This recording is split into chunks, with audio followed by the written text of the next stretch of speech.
Well, of course, this has taken months to prepare. Antalya was specifically chosen for its location.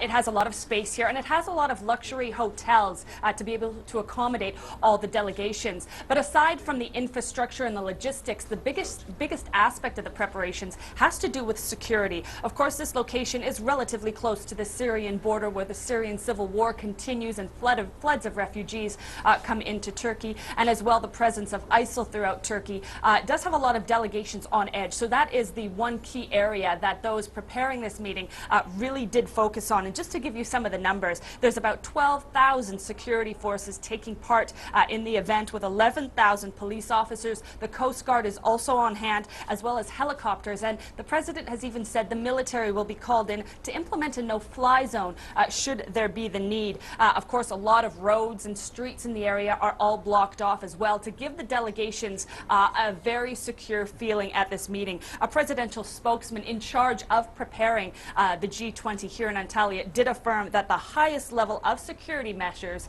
have been taken. Other numbers to give you, 30 of the 46 hotels in and around the Antalya area have been booked for the delegations, and as well as some media. And there will also be, speaking of media, 3,000 accredited journalists covering the event on Sunday and Monday. So a lot of preparation has gone into this at a cost of $547 million, which is about $150 million more than Australia spent last year. Right, quite an event there. And the G20 meeting is originally designed to focus on economic issues with so many leaders from both emerging and also developed countries. What kind of economic issues will be focused in a two-day meeting?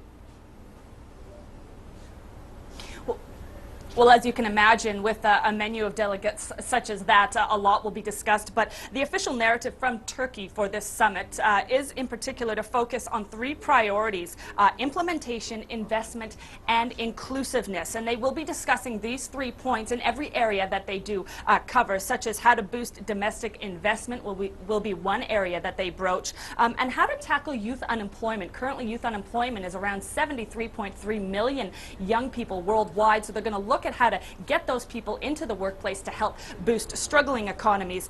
And as well, the G20 is also going to look at how to collectively respond to the refugee crisis. Now, this is at the push of the EU, who of course is suffering the brunt of these refugees coming from Syria, coming from Africa, coming from Central Asia, through Turkey and into Europe. And of course, some of these European economies are also struggling. So the EU want to see this issue dealt with on a global level. So this is the opportunity for them to really push that agenda. And as well, climate change is also expected to be high on the list of priorities at this meeting.